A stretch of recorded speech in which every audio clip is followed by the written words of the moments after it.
તો આપણે 10મો અધ્યાય સ્ટાર્ટ કરીએ એના પહેલા હું તમને એક ક્વેશ્ચન પૂછવા માંગુ છું કે ભગવદ્ ગીતાના 3 ગુહ્ય રહસ્યો કયા છે? ચાલો,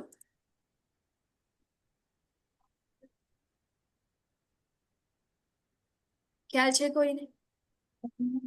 અધ્યાય 9 ના અંદર આપણે જોઈ ગયા કે ભગવદ્ ગીતાના 3 રહસ્યો છે. ખ્યાલ છે કોઈને? કોઈ આપી શકશે જવાબ ચેકબોક્સમાં હેન્ડ રેઝ કરીને, અનમ્યુટ કરીને? યસ. જન્મ, જીવન, મૃત્યુ. જન્મ, જીવ અને મૃત્યુ. રહસ્ય ભગવદ્ ગીતાના 3 રહસ્ય. એનીવન?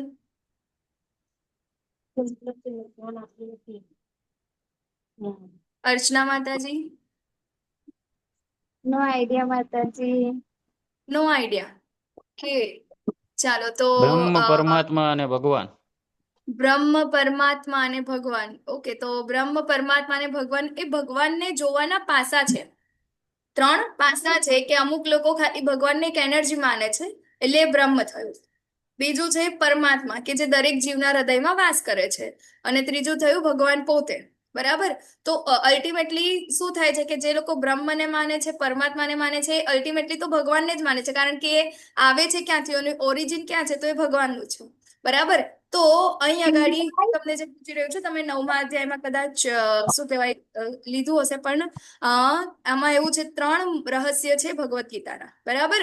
સૌથી પહેલું, બીજા અધ્યાયના અંદર આપણને કયું એવું જ્ઞાન મળ્યું કે જે બીજે ક્યાંયથી નથી મળ્યું? ટેક અવે જે આપણે લીધું. હા, આત્મા છીએ, શરીર નથી. યસ. બરાબર? કે હું જીવ છું, હું શરીર નથી. બરાબર? તો પહેલો પ્રશ્ન આપણો શું હતો કે હું કોણ છું? બરાબર? તો હું કોણ છું? હું આત્મા છું, હું શરીર નથી. બરાબર? પછી બીજો પ્રશ્ન, આ પહેલો પ્રશ્ન હું કોણ છું, અને એનો જવાબ આપણને બીજા અધ્યાયમાં મળ્યો કે હું શરીર નથી, હું આત્મા છું. આ એક રહસ્ય થયું ભગવદ્ ગીતાનું. ઓકે, બીજું રહસ્ય, એનો પ્રશ્ન છે કે ભગવાન કોણ છે? બરાબર? તો આપણને એનો જવાબ મળે છે 7મા અધ્યાયમાં. ચાલો, કોણ કહેશે મને? કોણ છે ભગવાન? કોણ છે?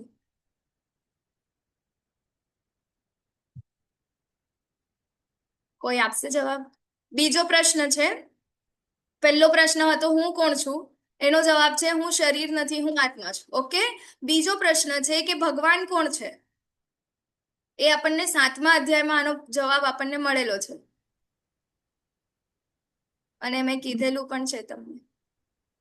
કઈ વાંધો નહીં, એક કામ કરજો, તમે જેટલી પણ આપણી રેકોર્ડિંગ છે ને યુટ્યુબ પર, એ બધા તમે એકવાર ફરીથી સાંભળજો, અને નેક્સ્ટ બેચમાં ફરીથી તમે રજીસ્ટ્રેશન કરાવજો, તમને હજી ક્લેરિટી આવશે. ઓકે, તો બીજો જે પ્રશ્ન છે ગુહ્ય રહસ્યના અંદર કે એવું છે કે ભગવાન કોણ છે? તો ભગવાન છે પૂર્ણ પુરુષોત્તમ પરમેશ્વર શ્રી કૃષ્ણ.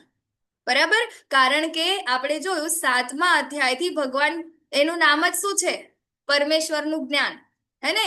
ત્યાંથી આપણને ચાલુ કરીને એમના વિશે કહેવાનું આપણને સ્ટાર્ટ કરે છે. અને કૃષ્ણ કોણ છે? એમની 2 શક્તિઓ છે, પરાશક્તિ, અપરાશક્તિ. બરાબર? એમાંથી પરાશક્તિ કોણ છે? જીવોની બનેલી છે. અપરાશક્તિ એ ભૌતિક પ્રકૃતિ છે, પંચતત્વ અને 3. બરાબર? મન, બુદ્ધિ, અહંકાર 8 તત્વોની બનેલી છે, એ આપણે જોયું. હવે આગળ જતા જતા આપણને બીજો પ્રશ્ન આવ્યો. બરાબર? કે ચલો, એ ભગવાન છે ને હું આત્મા છું, તો મારો અને ભગવાનનો સંબંધ શું છે? આ ત્રીજો પ્રશ્ન છે, ગુહ્ય. બરાબર? પહેલું જે પ્રશ્ન છે ગુહ્ય છે. બરાબર? ગુહ્ય જ્ઞાન, ગુહ્યમ, ગુહ્યતર અને ગુહ્યતમ. બીજું છે ગુહ્યતર. ગુહ્યતર કયો પ્રશ્ન છે? કે ભગવાન કોણ છે. અને ત્રીજો પ્રશ્ન છે ગુહ્યતમ, કે આજ સુધી કોઈએ કોઈને કીધું નથી, કોઈ શાસ્ત્ર, કોઈ જગ્યાએ કોઈને કીધું નથી કે ભાઈ આપણો ભગવાનની સાથે સંબંધ શું છે. બોલો, કોઈને ખ્યાલ છે? 9મા ચેપ્ટરના અંદર આનો આન્સર છે. 9મા અધ્યાય ખબર છે કોઈનો? આપણો ભગવાનની સાથેનો સંબંધ શું છે? ઇનફેક્ટ આ વાળા જે 3 રહસ્યો છે ને, એ મેં જેટલા અત્યારે જે લેક્ચર આપણે લીધા છે ને, એ બધા અંદર આ 3 વસ્તુ હું રિવીલ કરતી જ આવી છું. એ દર વખતે હું કહેતી હતી, ભલે એ ચેપ્ટરમાં નથી, સ્ટીલ હું એ આન્સર આપતી જતી હતી. જો કોઈને લાઈટ થયું હોય તો, આપણો ભગવાનની સાથેનો સંબંધ શું છે? હા, ભગવાનનો અંશ છે, જીવ છે એ. યસ, ભગવાનનો અંશ છે, પણ આપણે કરવાનું શું છે? ભગવાનનો અંશ છે, બરાબર છે, એકદમ 100% સાચી વાત છે. જીવે સર્વ નિત્ય દાસ ભગવાનના દાસ. હરી બોલ. અને જીવેર સ્વરૂપ હોય કૃષ્ણેર નિત્ય દાસ. બરાબર. તો આપણું કામ છે સર્વ કરવાનું. કારણ કે આપણે કોઈ બી જગ્યાએ જોઈએ તો હંમેશા આપણે ઇવન ભૌતિક જગતમાં બી શું જોવું છે, જે માલિક હોય તો માલિકની સેવા કોણ કરે છે? બરાબર. એના પાર્ષદો, એના શું કહેવાય, એના જે સેવકો હોય છે એ કરે છે, હે ને, એના નોકરો કરે છે. તો આપણે પણ ક્યાંથી ઉદ્ભવ થયા છે? આપણે ભગવાનમાંથી ઉદ્ભવ થયા છે. બરાબર. તો આપણું કાર્ય છે એમની સેવા કરવાનું. ઇવન આપણા માતા પિતા, આપણો જન્મ, ભૌતિક શરીર તો આપણા માતા પિતા તરફથી આપણને મળ્યું ને અત્યારે. બરાબર. તો આપણે પણ શું કરીએ છીએ? આપણા માતા પિતાની સેવા કરી રહ્યા છે. તો અહીં આગળ 7મા ચેપ્ટરમાં આપણને કૃષ્ણએ કહી દીધું કે હું પૂર્ણ પુરુષોત્તમ પરમેશ્વર કૃષ્ણ છું. બરાબર. અને બધા જ લોકો જે છે એ મારામાંથી ઉદ્ભવ્યા છે, હે ને, કે બધા જ મારો અંશ છે. કારણ કે 2 પ્રકૃતિ કહી દીધી, એના અંદર બધી જ વસ્તુ આવી ગઈ, હે ને. તો હવે આપણે જેમાંથી આપણો ઉદ્ભવ થયો છે એનું આપણે શું કરવાનું છે? સેવા કરવાની છે. ઓકે. તો 3 ગુહ્ય રહસ્ય છે, ગુહ્ય, ગુહ્યતર અને ગુહ્યતમ. અતિ ગુહ્ય રહસ્ય છે જે 9મા ચેપ્ટરના અંદર આપણને કૃષ્ણએ કીધું છે. શા માટે 9મું ચેપ્ટર વચ્ચે રાખવામાં આવ્યું? શા માટે પહેલા ના કહી દીધું આવું? શા માટે એમને છેલ્લા ના કીધું? મેં પહેલા દિવસે પણ કીધું હતું, જેવી રીતે આપણે કિંમતી વસ્તુને એક ડબ્બામાં ભરીને પેક કરીને રાખીએ છીએ કે એને કોઈ અડે ના. બરાબર. અને જો કોઈને ખબર હોય તો એ પણ કયા વ્યક્તિને ખબર હોય? જે બહુ નિકટતમ હોય, હે ને, કે બહુ ઇમ્પોર્ટન્ટ વ્યક્તિ હોય એને જ આપણે એ જગ્યાની વાત કહે છે. અથવા તો બેંકમાં જે લોકરમાં આપણે જે ઘરેણા મૂકીએ છીએ તો એનો જે પાસવર્ડ છે એ પણ આપણે આપણા નજીકના, આપણા પરિવારના જે લોકો હોય આપણે એમને જ કહે છે, બધાને નથી કહેતા ફરતા. એવી જ રીતે કૃષ્ણએ 9મા અધ્યાયના અંદર શું કર્યું છે? આપણાને એક ગુહ્યતમ રહસ્ય આપ્યું છે. બરાબર. એકદમ વચ્ચે સાચવીને, કે હવે આપણે એના માટે એલિજિબલ છે, હે ને. કૃષ્ણ શા માટે આપણને કહી રહ્યા છે? કારણ કે આપણે બધા કોણ છીએ? આપણે કૃષ્ણના બેસ્ટ ફ્રેન્ડ છીએ. કૃષ્ણ આપણા બેસ્ટ ફ્રેન્ડ છે, એ આપણા પિતા છે, એવું એમને જ રિવીલ કર્યું છે. બરાબર. કે હું તમારો પિતા છું, મિત્ર છું, બધું જ આપણને કહી દીધું, હે ને. તો એટલા માટે આપણને એ માને છે, એટલા માટે આપણને 9મો અધ્યાય આપ્યો. શા માટે 9મો અધ્યાય વચ્ચે મૂકવામાં આવ્યો? જરા મેડિટેટ કરજો તમે, હે ને. તો આ 3 ગુહ્ય રહસ્ય છે ભગવદ્ ગીતાના. બરાબર. હું કોણ છું, અને પછી બીજું છે ભગવાન કોણ છે, અને ત્રીજું છે મારો ભગવાનની સાથેનો સંબંધ. તો પહેલા પ્રશ્નનો જવાબ છે કે હું શરીર નથી, હું આત્મા છું. બીજા પ્રશ્નનો જવાબ છે પૂર્ણ પુરુષોત્તમ પરમેશ્વર શ્રી કૃષ્ણ એ ભગવાન છે. અને ત્રીજો પ્રશ્ન કે મારો ભગવાન સાથેનો સંબંધ તો એ હંમેશા દાસ. ઓકે. તો હવે આપણે જોઈએ આગળ કે 10મા અધ્યાયના અંદર, બરાબર, અત્યારે 7મા અધ્યાયથી કૃષ્ણએ પોતાના વિશે જ કહેવાનું ચાલુ કર્યું હતું. બરાબર. પરમેશ્વરનું જ્ઞાન. એના પછી 8મા અધ્યાય આવ્યો. 8મો અધ્યાય તો અર્જુનજીએ પેલા 8 પ્રશ્નો પૂછ્યા હતા. બરાબર. એના એમને જવાબ આપ્યા. ડેથ સાયન્સ તરીકે આપણે એને જોયું. બરાબર. અને 9મા અધ્યાયમાં ફરીથી કૃષ્ણએ શું કર્યું? 7મા ચેપ્ટરથી જ્યાં અટક્યા હતા ત્યાંથી ફરીથી સ્ટાર્ટ કર્યું કહેવાનું. ઓકે. એટલે જો 7મા અધ્યાયમાં છે કે હું કૃષ્ણ છું, પછી 8માં નથી આવતું, 9માં આવે છે કે તમારો મારી સાથેનો સંબંધ શું છે. બરાબર. હવે આ જાણી લીધું. એના પછી જે અર્જુનજી છે આપણા માટે પૂછે છે કે ભાઈ આવું કેવી રીતે થઈ શકે? તમને બધાને બી પ્રશ્ન હશે ને કે ભાઈ આ બીજો પ્રશ્ન તમે મને કીધો, જવાબ દીધો કે ભાઈ કૃષ્ણ પૂર્ણ પુરુષોત્તમ પરમેશ્વર છે, કેવી રીતે? તો બીજા બધા ભગવાન કેમ નથી? હા, એવા પ્રશ્ન આપણને પણ થાય, હે ને. તો અર્જુનજીને આ વસ્તુની ખબર હતી. એટલા માટે આપણા માટે થઈ અને અહીંયા ગાડી શું કહે છે કે તમારું આ દર્શન મને કરાવો. બરાબર. જુઓ. તો અત્યારે આ બધું રીકેપ છે આપણે, હે ને, પત્રમ પુષ્પમ ફલમ તોયમ વાળું, અને 4 વસ્તુઓ ભગવાનને ધરાવી શકાય છે એ બધું આપણે જોયું, હે ને. તો અહીંયા ગાડી કૃષ્ણ હવે આગળ કહે છે કે મારી ઉત્પત્તિ કે ઐશ્વર્યને ન તો દેવગણ જાણે છે અને ન તો મહર્ષિઓ જાણે છે, કારણ કે હું જ સર્વથા દેવો તથા મહર્ષિઓનો સ્ત્રોત છું. બરાબર. અહીંયા ગાડી અહીંયા કૃષ્ણ આપણને કહે છે કે જો મારી ઉત્પત્તિને કોઈ જાણી નથી શકતું. બરાબર. ઇવન ખાલી આ ભૌતિક જગતમાં નહીં, પરંતુ ઉપરના લોકોમાં પણ. બરાબર. ત્યાં આગળ પણ કોણ? જેમ કે દેવો છે, દેવતાઓ, બધા દેવી દેવતાઓ છે, મહર્ષિઓ છે, હે ને. તો એ લોકો પણ જાણી નથી શકતા કે આ કૃષ્ણ કોણ છે. પૂર્ણપણે તો કોઈ નથી જાણી શકતું. કેમ? કારણ કે આ બધું જ ક્યાંથી આવે છે? એ કૃષ્ણમાંથી આવે છે. બરાબર. જેમ કે નાના અમથા ઉદાહરણથી આપણે સમજીએ, આપણા જે દાદા છે, બરાબર, તો આપણે આપણા દાદાને 100% જાણી શકીએ છીએ કે એ બાળપણમાં કેવા હતા, બાળપણમાં કેવા દેખાતા હતા, બાળપણની એમની જેટલી પણ શું કહેવાય લાઈફ છે એ લાઈફ આપણને આખી યાદ છે? નહીં, કારણ કે આપણે એ જોઈ જ નથી. પરંતુ આપણી આખી લાઈફ આપણા દાદાને ખબર છે કે આપણે ક્યારે જન્મ્યા હતા ત્યારે આપણે ક્યારે બોલતા શીખ્યા, ક્યારે એક ડગલું ભરતા શીખ્યા, ક્યારે આપણે રડતા હતા, કેવું રડતા હતા, રાત્રે સૂતા હતા, દિવસે સૂતા હતા, શું કરતા હતા, બધી જ વસ્તુ આપણા દાદાને ખબર હોય, કારણ કે એને આપણી લાઈફ જોઈ છે, કારણ કે એમનામાંથી આપણે આવ્યા છે. ઓકે, તો એવી જ રીતે આપણે આપણા માતા પિતા કે આપણા દાદા જે છે આપણે એમને જાણી નથી શકતા પૂર્ણપણે, એવી જ રીતે આપણે ભગવાનને જાણી નથી શકતા, કારણ કે આપણે એમનામાંથી ઉદ્ભવ્યા છે. ઓકે, તો અહીંયા ગાડી કૃષ્ણ એ કહેવા માંગે છે, કારણ કે આ બધાનો સ્ત્રોત કોણ છે? હું છું, એટલા માટે એ લોકો પણ મારા વિશે જાણતા નથી. હે ને? તો આ જો આપણે જ્યારે ભગવાન શ્રી કૃષ્ણનું અહીં અગાડી જ્યારે એ અવતરિત થાય છે, હે ને, જ્યારે આપણે જોઈએ છે જન્માષ્ટમીના દિવસે, હે ને, તો દેવકી માતાના ગર્ભમાંથી ત્યારે અહીંયા ગાડી જુઓ, તમને અહીંયા ફોટાના અંદર જોવાય છે કેટલા બધા દેવી દેવતાઓ છે, સ્તુતિ કરે છે ભગવાનના પ્રાગટ્ય થવાની. બરાબર, તે ભગવાન પ્રગટ થાવ હવે, હે ને, એના માટે અહીંયા ગાડી સ્તુતિઓ કરે છે અને ભગવાન એ વખતે પ્રગટ થાય છે. અને ભગવાનનો જન્મ આપણા જેવો સામાન્ય જન્મ નથી હોતો, હે ને, જે રીતે આપણે હોસ્પિટલમાં જઈને ડિલિવરીઝ કરાવીએ છીએ એવી રીતે નથી થતો. ભગવાન પ્રગટ થાય છે, પહેલા ચતુર્ભુજ સ્વરૂપે દર્શન આપે છે અને પછી એક બાળ સ્વરૂપ ધારણ કરી લે છે, હે ને, એને બધા આભૂષણો સાથે. આપણા કરીએ છીએ કઈ? હે ને, નથી, એવી રીતે આપણે તો નથી જન્મતા. તો પછી આપણને અહીંયા જો કે આ બધી વસ્તુ કોને બનાવી છે?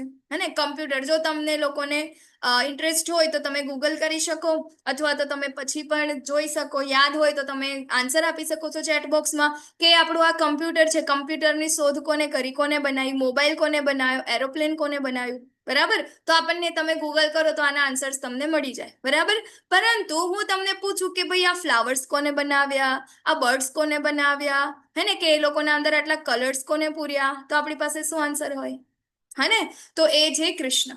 બરાબર, તો એ બધું જે છે એ કૃષ્ણ બનાવે છે. પછી આ જે આપણું મનુષ્ય જીવન છે, મનુષ્યને કોને બનાવ્યા?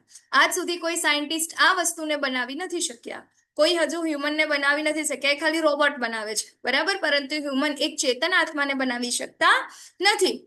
તો અહીંયા ગાડી કૃષ્ણ કહે છે કે આ બધાનો સોર્સ કોણ છે? કૃષ્ણ છે. હા ને, તો મનુષ્યમાં માત્ર તે જ મોહરહિત અને સમસ્ત પાપોથી મુક્ત હોય છે જે મને અજન્મા, અનાદિ તથા સર્વ ગ્રહોના મંડળોના સ્વામી તરીકે જાણે છે. હે ને, તો અહીંયા ગાડી એ બહુ ઇમ્પોર્ટન્ટ વસ્તુ છે કે ભગવાન જે છે એ કેવા છે? સમસ્ત પાપોથી મુક્ત છે. અને આપણે પાપ કરીએ છીએ, પરંતુ ભગવાનને એ લાગતા નથી. કેમ? કારણ કે જે પાપ કરીએ છીએ એ તો 3 ગુણોથી અંડરમાં આવીએ તો આપણે કરીએ ને, એના ઉપર જઈએ તો કશું નથી આવતું. અને ભગવાન કોણ છે? એનાથી ઉપર છે. બધું જ એમનામાંથી સર્જન થયું છે. અને જે વ્યક્તિ એવું જાણે છે, જે કૃષ્ણને પૂર્ણ પુરુષોત્તમ પરમેશ્વર તરીકે માને છે, મોહ રહિત થયા વગર, બરાબર, તો એ અગાડી કેવા છે? તો એવા લોકો જે છે એ જ ભગવાનને જાણી શકે, હે ને, કે જે મને અજન્મા, અનાદિ તથા સર્વ ગ્રહ મંડળોના સ્વામી તરીકે જાણે છે. જે મનુષ્ય મારા ઐશ્વર્ય તથા યોગ ન્યાય વિશે ખરેખર દ્રઢ વિશ્વાસ ધરાવે છે, તે મારી અનન્ય ભક્તિમાં સંલગ્ન થાય છે, એ વિશે લેશ માત્ર શંકા નથી. આપણે ક્યારે ભક્તિ કરી શકીએ? ત્યારે જ્યારે આપણે કૃષ્ણને સમજી શકીએ. બરાબર, બાકી તમને કોઈ એવું કે અચાનક કે ભાઈ આ શું બેસી રહ્યા છો, એક માળા કરો રોજ, કોઈ કહે? કોઈ કરે? ના કરે. ઓલરેડી ખબર હોય તો આપણને માળા કરવામાં જીવ નથી ચાલતો, આપણું માઇન્ડ લાગતું જ નથી ત્યાં. બરાબર, તો પછી આપણને કોઈ કીધા વગર જ આપણે કઈ રીતે માળા કરી શકીએ? કઈ રીતે આપણે ભક્તિ કરી શકીએ? ના કરી શકીએ. અને એટલા માટે કૃષ્ણને જાણવું ઇમ્પોર્ટન્ટ છે કે આપણે એ કરી શકીએ. તો અહીંયા ગાડી કૃષ્ણ કહે છે, અહમ સર્વસ્વ પ્રભવો મતઃ સર્વ પ્રવર્તતે ઇતિ મત્વા ભજન્તે મામ બુધા ભાવ સમન્વિતા. એટલે કે હું સમસ્ત દિવ્ય તથા ભૌતિક વિશ્વનું કારણ છું. અહીંયા ગાડી બંને ભૌતિક વિશ્વ પણ છે અને દિવ્ય વિશ્વ પણ છે. બરાબર, દિવ્ય વિશ્વ એટલે કે આપણું જે બ્રહ્માંડ છે, બ્રહ્માંડથી ઉપર આપણે જોયું હતું પેલા દિવસે, ગોલક વૃંદાવન ધામ છે, પછી શું કહેવાય, આપણું વૈકુંઠ ધામ છે, સાકેત લોક છે. આ બધી જ વસ્તુ જે છે એ દિવ્ય કહેવાય છે. બરાબર, કે જે આ બ્રહ્માંડના અંદર આવતી નથી. ત્યાં આગળ 3 ગુણો માયાદેવી કશું નથી હોતું, એ દિવ્ય છે. બરાબર, તો એ કે છે કે આ દિવ્ય તથા ભૌતિક વિશ્વનું કારણ કોણ છે? કૃષ્ણ છે. દરેક વસ્તુ મારામાંથી ઉદ્ભવે છે. જે બુદ્ધિમાન મનુષ્યો આ સારી રીતે જાણે છે, તેઓ મારી પ્રેમ ભક્તિમાં પરોવાય છે અને સર્વથા અંતઃકરણ પૂર્વક મને ભજે છે. બરાબર, આજે આપણે આ જાણીએ તો જ આપણને ખબર પડે ને. કારણ કે આપણે કેવા છે, આપણે તો ચમત્કાર કરીએ તો જ નમસ્કાર કરીએ ને. ચમત્કાર બતાવો તો નમસ્કાર કરીએ. આપણે કોઈકની વસ્તુ જોઈએ કે હા ભાઈ આના અંદર આટલી આટલી ક્વોલિટીઝ છે તો જ આપણે એને નમસ્કાર કરીશું ને. આપણને ખબર હોય એના વિશે તો અહીંયા કૃષ્ણ એમના વિશે આપણને હજી ડિટેલમાં જણાવી રહ્યા છે. બરાબર, કહે છે કે દિવ્ય અને ભૌતિક વિશ્વનું કારણ પણ હું પોતે છું. બરાબર, જેટલી બી વસ્તુ છે બધું મારામાંથી ઉદ્ભવે છે. તો મારા શુદ્ધ ભક્તોના વિચાર મારામાં નિમગ્ન હોય છે, તેમના જીવન પૂર્ણપણે મારી સેવામાં સમર્પિત હોય છે અને તેઓ પરસ્પર બોધ આપીને તથા મારા વિશે વાતો કરીને પરમ સંતોષ તથા આનંદનો અનુભવ કરે છે. હવે એક ક્વેશ્ચનનો અહીં આગળ આપણે એક આન્સર જે છે રિવીલ કરીએ. બરાબર, કે આપણે આગળ શાંતિ સૂત્ર પણ જોયું હતું ને, કારણ કે આપણે ભાગી રહ્યા છે આ દુનિયાના અંદર શેના માટે? સંતોષ માટે, શાંતિ માટે. બરાબર, તો અહીં આગળ કૃષ્ણ કહે છે ક્યારે તમને શાંતિ મળશે? જ્યારે તમે મારા ભક્ત બનશો. અહીંયા કૃષ્ણ એ જ કહી રહ્યા છે કે મારા શુદ્ધ ભક્તો, કારણ કે શુદ્ધ ભક્તોનું કામ શું હોય? તો એ છે કૃષ્ણ વિશેની વાતો કરે. બરાબર, કૃષ્ણની સેવામાં સંજોવાય. તો આ જે છે એ લોકો શું કરશે? તો આ બધું કરવામાં એમને પરમ સંતોષ, હે ને, ખાલી સંતોષની વાત નથી કરી, પરમ સંતોષ તથા આનંદનો અનુભવ કરશે. તમે ગમે ત્યાં જાઓ, હે ને, આગળ આપણે જોયું હતું એહી સંસ્પર્શ જા ભોગા દુખયો નવા, હે ને, આપણે આગળ જોયું હતું ને હાથી, અને આપણે અલગ અલગ જે પેલું આજ્ઞાના અને બધાના ઉદાહરણ લીધા હતા કે આપણે જેટલી આપણી ઇન્દ્રિયોને સંતુષ્ટ કરવા માટેનો ટ્રાય કરીશું એટલું ને એટલું વધારે આપણને એ શું કહેવાય, હેરાન કરશે. યસ દેવાંશી માતાજી, હરે કૃષ્ણ. આપનો હેન્ડ રેઝ છે.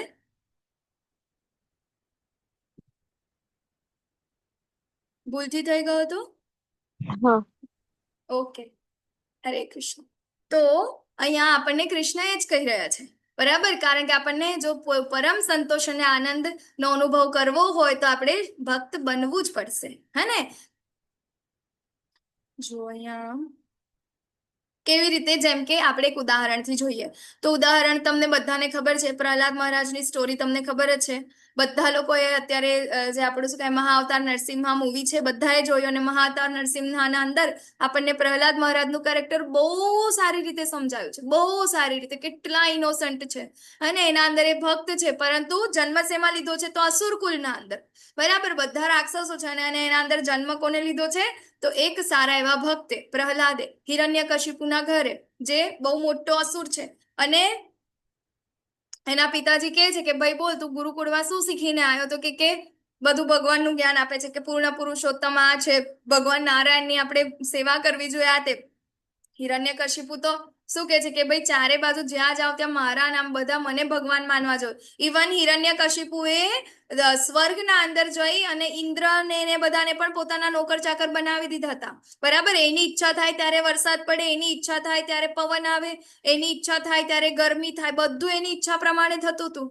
એવો એ અસુર હતો કે જેને સ્વર્ગના અંદર પણ પોતાનું શું કરી દીધું હતું? પોતાનું રાજ ચલાવતો હતો, હે ને. એટલે બધા જ લોકો એને ભગવાન માન, કારણ કે મારી મચેડીને બોલાવતા હતા કે ભાઈ હું ભગવાન છું તારે, અને જો એવું ના કરે તો શું કરે? એને મારી નાખે. પરંતુ એના જ ઘરના અંદર એમનો જ પુત્ર શું કરે છે? અહીંયા ગાડી ભગવાનની સેવા કરે છે, અને એ વસ્તુ એને ગમતું નથી. બરાબર, કે હું બીજા બધાને આ સહન નથી કરતો, તો આ તો મારા ઘરનો જ છોકરો છે, મારો પોતાનો છે. બરાબર, તો એ શું કરે છે? એને આવી જુઓ અહીંયા ગાડી એની ફોઈ જે છે હોલિકા, હે ને, હોલિકાની સાથે એને અગ્નિમાં બેસાડે છે. આવા સાપ એકદમ પેલા ઝેરી સાપના અંદર એ આખી ગુફાના અંદર નાખે છે, બહુ ઉપર ખીણ પરથી નીચે નાખે છે, બહુ મોટા મોટા હાથીઓ વચ્ચે કચડાવી નાખે છે, ગરમ પાણી ઉકળતાના અંદર, હે ને, એના અંદર નાખે છે. પરંતુ બધામાં પ્રહલાદ મહારાજને ખરોજ પણ આવતી નથી. બરાબર, કેમ? કારણ કે હંમેશા શું કોના પ્રોટેક્શનમાં હતા? કૃષ્ણના પ્રોટેક્શનના અંદર હતા. કેમ? કારણ કે કૃષ્ણએ કીધું છે કે આ બધું જ કોના દ્વારા થયેલું છે? મારા દ્વારા. એમની રચના કોને કરી? અસુરો. બરાબર, અસુરોની રચના પણ કોણ કરે છે? ભગવાને કરી છે. બરાબર, એમના અંદરથી જ ઉદ્ભવ થયું છે. તો એટલા માટે જે આ પ્રહલાદ મહારાજ છે એમને ખરોચ પણ આવતી નથી. અને શું કરે છે પ્રહલાદ મહારાજ ખબર છે? અત્યારે આપણે તો ખાલી તિલક અને કંઠી પહેરીને બહાર જતા, સ્કૂલ કોલેજમાં જતા આપણને શરમ આવે છે. કોઈ એવું કહી દેશે કે આ તો જો કોઈ ભક્તાણી કે ભક્ત આયા. પરંતુ અહીં અગાડી જે જગ્યાએ ટોટલી પ્રોહિબિટેડ હતું ભગવાન નારાયણનું નામ, એવી જગ્યાએ એ શું કરતા હતા? પ્રચાર કરતા હતા, પ્રીચિંગ કરતા હતા. એમના ગુરુકુળના અંદર કયું ગુરુકુળ? અસુરનું ગુરુકુળ, કે જ્યાં ખાલી નારાયણ નામ બોલવાથી એમને મૃત્યુદંડ આપવામાં આવતો, તો ત્યાં આગળ ભગવાનના નામનો પ્રચાર કરતા હતા. પછી આવ્યા ને ભગવાન એમના માટે એક સ્તંભમાંથી આવ્યા, પ્રગટ થયા, એક અલગ જ ભલતું જ એક સ્વરૂપ લઈને નરસિંહદેવ મસ્ત નીકળે છે ત્યાંથી, અને હિરણ્યકશિપુની સાથેની જેટલી પણ સેનાઓ હોય છે એ બધાને શું કરે છે, મારી નાખે છે. હવે જ્યારે આટલી બધી વસ્તુઓ થઈ, બરાબર, ત્યારે જે હિરણ્યકશિપુ છે એ તો શું કે એમને મારી નાખ્યા પછી ભગવાન ખૂબ ગુસ્સામાં તો પેલા શું કહેવાય નારાયણ જે છે, બરાબર, આપણે નારદ મુનિ, તો નારદ મુનિ કે છે કે હવે આ ભગવાનનો તો બહુ ગુસ્સો છે, એમને કોણ એ કરવા જશે, એમને કોઈ સમજાવો, કારણ કે બધા ડરી ગયા. આમ તો કેટલા પ્રેમાળ હતા, પરંતુ એક કેટલો બધો ડર લાગે એમને આટલું રુદ્ર સ્વરૂપ જોઈને, હે ને. ઘણા બધા એ મમ્મીનું સ્વરૂપ આવું જોયું હશે ઘરમાં, શાંત હોય ત્યાં સુધી શાંત હોય, પરંતુ જો કઈ કામ કરી દો તો એક ખાલી કાચની વસ્તુ કિચનમાં તોડી નાખો, ખબર પડશે રૌદ્ર સ્વરૂપ ધારણ કરવા મળશે, કેવો ડર લાગે. મમ્મીની સામે કઈ કે મમ્મી ભૂખ લાગી છે એવું બી આપણાથી ના બોલાય, હે ને. તો અહીંયા ગાડી કૃષ્ણ જે છે ભગવાન નરસિંહનું જે અવતાર ધારણ કરે છે, અને એના અંદર જેટલા પણ દેવી દેવતાઓ છે બધા ડરે છે કે ભાઈ અમે તો એમને કઈ કહેવા નહીં જઈએ, કારણ કે અમારી આઈ બનશે પછી, બરાબર. એટલે પછી શું બ્રહ્માજી કે છે કે જેમના કારણે આવું રૂપ આવ્યું છે એમને જ કહો ત્યાં આગળ જવા માટે. તો એ ગાડી એક ભક્ત છે, હને, પ્રહલાદ મહારાજ, નાનું 5 વર્ષનું બાળક, એમને કોઈ ડર નથી લાગતો. ત્યાં આગળ જઈને ભગવાનને પ્રાર્થના કરે છે કે હે પ્રભુ, મારા પ્રિય પ્રભુ, આ બધા જ લોકો તમારું આવું સ્વરૂપ જોઈને બહુ ભયભીત છે, પ્લીઝ તમે શાંત થઈ જાઓ. અને તત્ક્ષણ શું કરે છે નરસિંહ ભગવાન, પ્રહલાદ મહારાજને પોતાના ખોળામાં બેસાડે છે અને પોતાની જીભથી ચાટે છે ને એવો વહાલ કરે છે, હે ને. તો કેટલું સરસ છે ભગવાનનું રૂપ, સ્વરૂપ તો તમે જુઓ. એટલે એક ભક્ત માટે ગમે તે ગમે કોઈ પણ જગ્યાએથી કોઈ પણ સ્વરૂપમાં કઈ પણ રીતે આવી શકે છે એને પ્રોટેક્ટ કરવા માટે. તો શું આપણા માટે નહીં આવે? આપણે આટલા અશાંતિ વાળા કલયુગના અંદર આપણે જીવી રહ્યા છે, આપણી સાથે કેટલી બધી નાઇન્સાફી થઈ રહી છે, બધાને ખબર છે, બરાબર. જેટલા પણ દુઃખ છે આપણને એવું જ લાગે છે કે મારી સાથે નાઇન્સાફી થઈ રહી છે એટલે મને આવું ફીલ થાય છે. તો શું આપણા માટે ભગવાન નહીં આવે? અવશ્ય આવશે. ભગવાન જાતે કહી રહ્યા છે, બરાબર. અને 5 વર્ષની અંદર, અને 5 વર્ષનું જે બાળક છે પ્રહલાદ મહારાજ, તો એટલી નાની ઉંમરમાં એમને એક રાજા ઘોષિત કરવામાં આવ્યા. શેના કારણે? કારણ કે ઉત્તમ ભક્ત હતા, બરાબર. તો અહીંયા આગળ કૃષ્ણ આગળ કહે છે કે જે મનુષ્ય મારી પ્રેમપૂર્વક સેવા કરવામાં સતત સમર્પિત રહે છે તેમને હું એવું જ્ઞાન આપું છું કે જેનાથી તેઓ મને પ્રાપ્ત કરી શકે છે, બરાબર. જો તમે નરસિંહ મૂવી જોયું હશે તો તમે રિલેટ કરી શકશો, હે ને, કે જ્યારે એમને મળે છે ને, હે ને, ત્યારે કહે છે કે શું કે છે આપણે પ્રહલાદ મહારાજને કે બોલ તારે શું જોઈએ છે, એમ. તો કે છે કે હે પ્રભુ, તમે મને મળી ગયા પછી મારે શું જોઈએ છે? મારે કઈ નથી જોઈતું, ખાલી એવું વરદાન આપો કે હું તમને ક્યારેય ના ભૂલી જાઉં, હે ને. ત્યારે કૃષ્ણ એમને કહે છે કે હવેથી જે કઈ પણ જગ્યાએ તું જોઈશ ને ત્યાં આગળ તને મારું જ દર્શન થશે. તો અહીંયા આગળ કૃષ્ણ આપણને એ વસ્તુ અહીંયા શું કહે પ્રૂવ કરી રહ્યા છે. શું કહે છે કે જે મારી પ્રેમપૂર્વક સેવા કરવામાં સતત સમર્પિત રહે છે તેમને એવું જ્ઞાન આપે છે, બરાબર. તો ભક્તિ કરવાનું જ્ઞાન, ભગવાનના અંદર મન લગાવવા માટેનું જ્ઞાન, એ પણ કોણ આપે છે? કૃષ્ણ આપે છે, હે ને. તો નાથી આપણે ભગવાનને પ્રાપ્ત કરી શકીએ છીએ. તો જુઓ અહીં આગળ આપણે ગૂગલ મેપ તમે બધા વાપરતા હશો, બરાબર ને. તો કોઈ પણ ડેસ્ટિનેશનને રીચ કરવા માટે આપણે ગૂગલ મેપનો યુઝ કરીએ છીએ. તો આપણે ઘરે આવવા માટે આપણે ગૂગલ મેપનો યુઝ કરીએ, બરાબર, તો આપણે ઘરે પહોંચી શકીએ છીએ, હે ને. તો અહીં આગળ આપણું અલ્ટિમેટ હોમ, કે જે આપણે કેટલા જન્મોથી છોડીને આવ્યા છે, તો એ અલ્ટિમેટ હોમ આપણે પ્રાપ્ત કરવું હશે તો એ શેનાથી આવશે? આ વાળો મેપ યુઝ કરીને. કયો મેપ? હરે કૃષ્ણ કૃષ્ણ કૃષ્ણ હરે હરે, હરે રામ રામ રામ હરે હરે ની માળા કરીને એ વાળો આપણે જો રસ્તો અપનાવીશું, એ મેપ યુઝ કરીશું, તો આપણે back home, back to Godhead, કે જે આપણું ઓરિજિનલ ઘર છે, કે ત્યાં આગળ આપણને આવું જન્મ મૃત્યુ જરા વ્યાધિ દુઃખ ભૂખ એવું કશું છે જ નહીં. બહુ સુંદર છે, હા ને. તો આપણે એનો અવશ્ય ટ્રાય કરવો જોઈએ. તો આગળ ભગવાન કહે છે ભક્તો ઉપર વિશેષ કૃપા કરવા માટે તેમના હૃદયોમાં નિવાસ કરનારો હું જ્ઞાનરૂપી પ્રકાશમાન દીપક વડે અજ્ઞાનજન્ય અંધકારને દૂર કરું છું, હે ને. અજ્ઞાન તિમિરાંધસ્ય, હે ને. તો આપણા જે અજ્ઞાન જે છે એને શું કરે છે? ભગવાન દૂર કરે છે. શેનાથી? તો જ્ઞાનરૂપી પ્રકાશ વડે, બરાબર. તો જ્ઞાન કેવી રીતે મળે? તો ભગવાન આપણને ભગવદ્ ગીતાના અંદર જે કાંઈ પણ લેસન્સ આપે છે તો એ જ્ઞાન પણ એ સમજવા માટે ભગવાનની કૃપાની જરૂર છે, હે ને. ભગવદ્ ગીતા વાંચી લઈએ, ક્લાસ અટેન્ડ કરી લઈએ, કઈ ખબર ના પડે, બરાબર, તો પ્રાર્થના કરવી જોઈએ, વારંવાર સાંભળવું જોઈએ. કે આપણે કઈ રીતે ભગવાનના ફ્રેન્ડ બની શકીએ કે જેનાથી ભગવાન આપણને જ્ઞાન આપી શકે, હે ને? કોઈકનું શરણ લેવું પડે તો કહે છે કે આ જે જ્ઞાન રૂપી પ્રકાશ છે તેનાથી આપણું અજ્ઞાન જે છે એ શું કરે છે? અજ્ઞાનના અંધકારને દૂર કરે છે. અને અત્યારે તો ફેસ્ટિવલ્સ પણ એના ચાલી રહ્યા છે, હે ને? દિવાળીના કેટલા પ્રકાશના લાઇટ ફેસ્ટિવલ્સ ચાલે છે. તો આગળ અર્જુનજી કહે છે કે આપ પૂર્ણ પુરુષોત્તમ પરમેશ્વર, પરમ ધામ, પરમ પવિત્ર, પરમ સત્ય છો. આપ સનાતન, દિવ્ય, આદિ પુરુષ, અજન્મા તથા મહાનતમ છો. નારદ, દેવલ, વ્યાસ અને સર્વ ઋષિઓ આપના વિશે આ સત્યનું સમર્થન કરે છે અને હવે આપ સ્વયં મને તે જ કહી રહ્યા છો. બરાબર. હવે અહીંયા ગાડી આપણને અર્જુનજીની ક્વોલિટીઝ જોવા મળી છે. શું ક્વોલિટી જોવા મળી અર્જુનજીની? અત્યાર સુધી આપણને એવું હતું કે આ બધું અર્જુનજી પૂછે છે કારણ કે એમને ખબર નથી કે કૃષ્ણ કોણ છે. તો અહીંયા ગાડી અર્જુન એમનું જે જ્ઞાન જે છે, કારણ કે એ પણ બહુ જ્ઞાની વ્યક્તિ છે, તો અહીંયા કહે છે કે એમને જેટલા પણ ગ્રંથો વાંચ્યા છે, જેટલા પુરાણો વાંચ્યા છે, એના અંદર ઘણા બધા લોકોની સ્તુતિ છે. કોની? બરાબર. તો આ બધી વસ્તુ કોણ? તો નારદ, દેવલ, વ્યાસ અને બધા જેટલા પણ ઋષિઓ છે એ બધા જ એ કોનું સમર્થન કરે છે? તમારું સમર્થન કરે છે. શું કહે છે એ લોકો? કે આપ જ પૂર્ણ પુરુષોત્તમ પરમેશ્વર છો, પરમ ધામ છો, બરાબર, પરમ પવિત્ર છો અને પરમ સત્ય છો. અને આપ કેવા છો? સનાતન છો, અને આપનો જન્મ કે મૃત્યુ ક્યાંય આપણને ક્યાંય જોવા મળતું નથી, એને તો કહેવા છે સનાતન છે, આ દિવ્ય છો અને આદિ પુરુષ છો, અજન્મ છો અને મહાન છો, મહાનથી પણ મહાન, મહાનતમ છો. એને તો આ બધી વસ્તુઓ જે છે આપ છો એ આગળ એમને જે સ્ટડી કર્યું છે એના અંદર કોને કોને કહ્યું છે? નારદ, દેવલ, વ્યાસ, ઋષિ, આ બધાએ આ જ કહ્યું છે. અને હવે તે તમે મારી સમક્ષ શું કરી રહ્યા છો? રિપીટ કરી રહ્યા છો, કારણ કે એકવાર તો એમને જાણેલું છે અને અત્યારે ભગવાન જાતે વસ્તુને કહી રહ્યા છે. બરાબર. તો બહુ ઇમ્પોર્ટન્ટ વસ્તુ છે, હે ને? પરમ બ્રહ્મ પરમ ધામમ પવિત્રમ પરમમ ભવાન. બહુ મસ્ત છે આ વાળું, હે ને? કે અર્જુનજી આપણને ખબર પડે કે ભાઈ અર્જુનજી પણ ભક્ત છે, એમને ખબર છે, હે ને?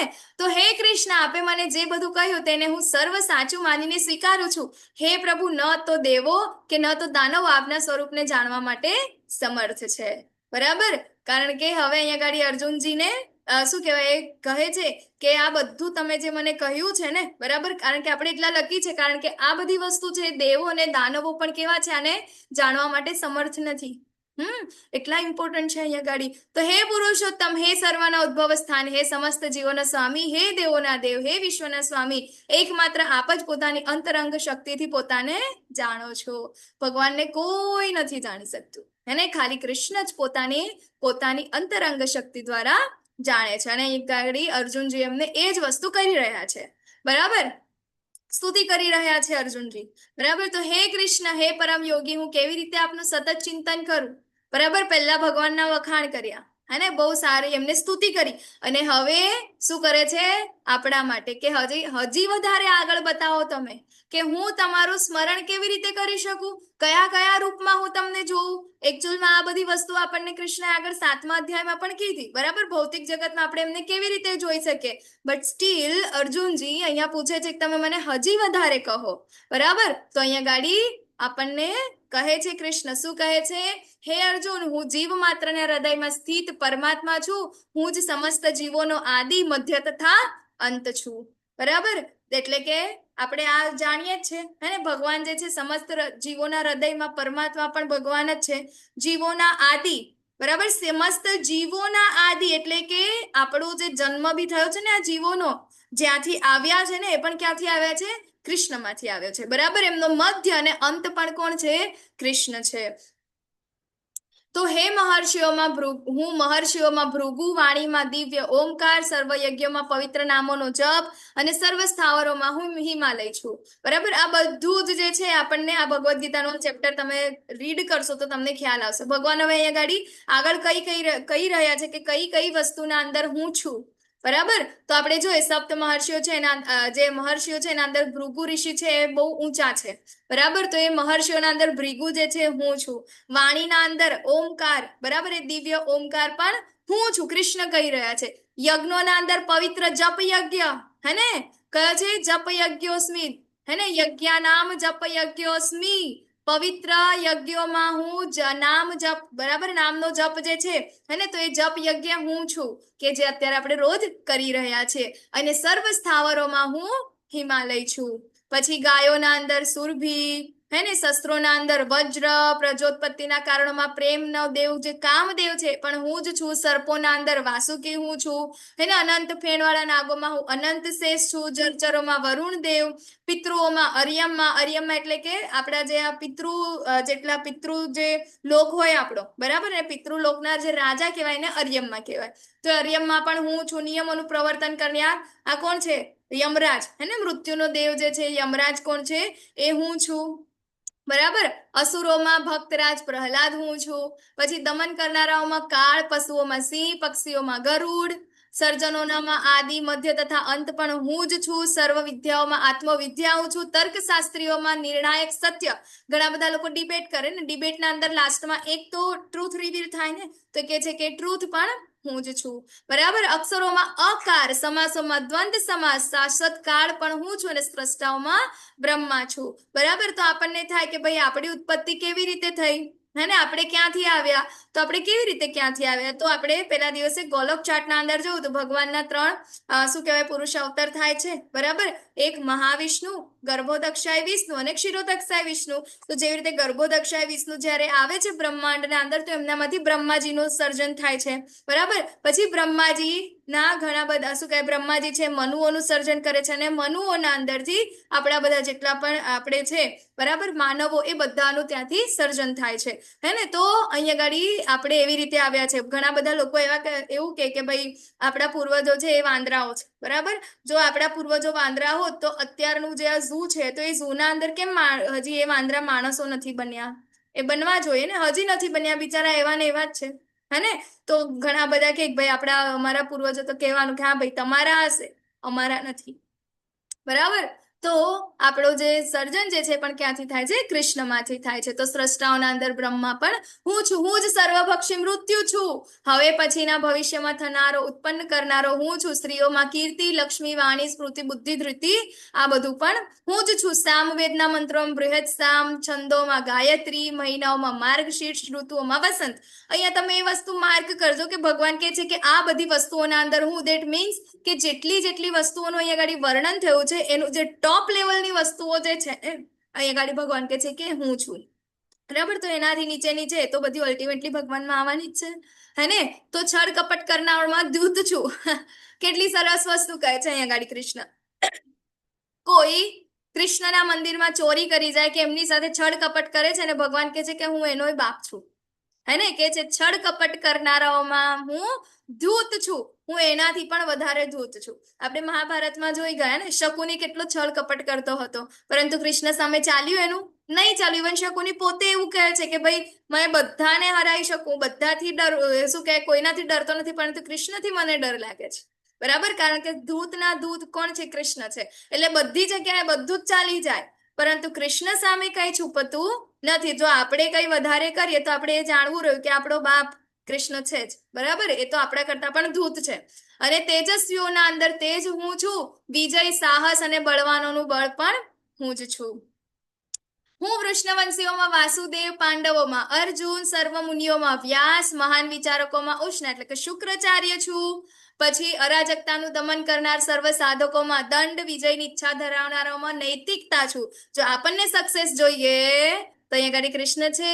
શું કે છે કે વિજયની ઈચ્છા ધરાવતા, સક્સેસની ઈચ્છા આપણાને બધાને છે, તો એના અંદર નૈતિકતા હું છું. બરાબર. નૈતિકતાના રસ્તે આપણે ચાલીશું તો આપણને સક્સેસ અવશ્ય મળશે. અને આગળ આવશે હે ને 18મા અધ્યાયમાં સક્સેસની સીડી આખી આપણને સક્સેસ કઈ વસ્તુઓ પર ડિપેન્ડ કરે છે. હે ને. તો એ વસ્તુ જો આપણી પાસે હશે તો આપણને 100% સક્સેસ મળશે. હે ને.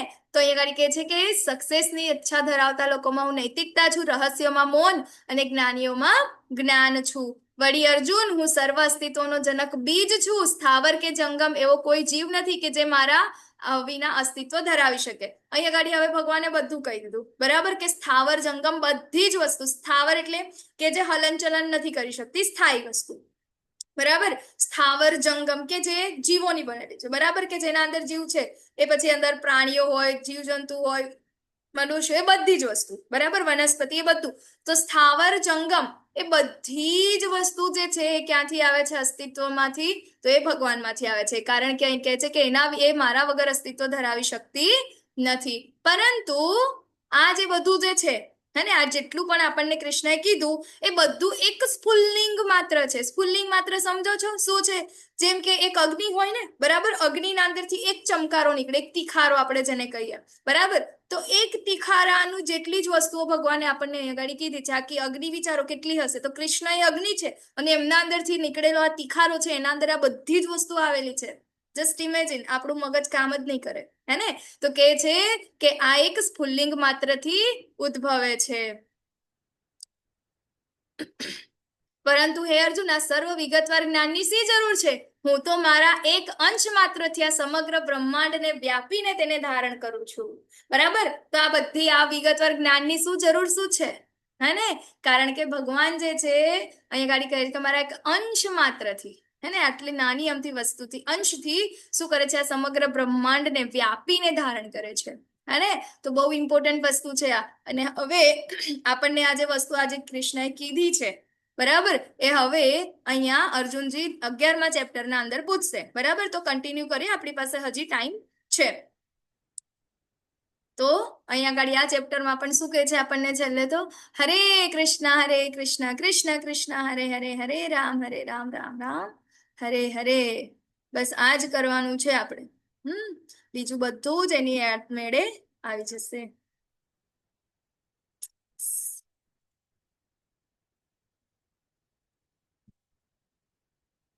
તમને દેખાય છે 11મું ચેપ્ટર? હરે કૃષ્ણ. હા માતાજી. ઓકે.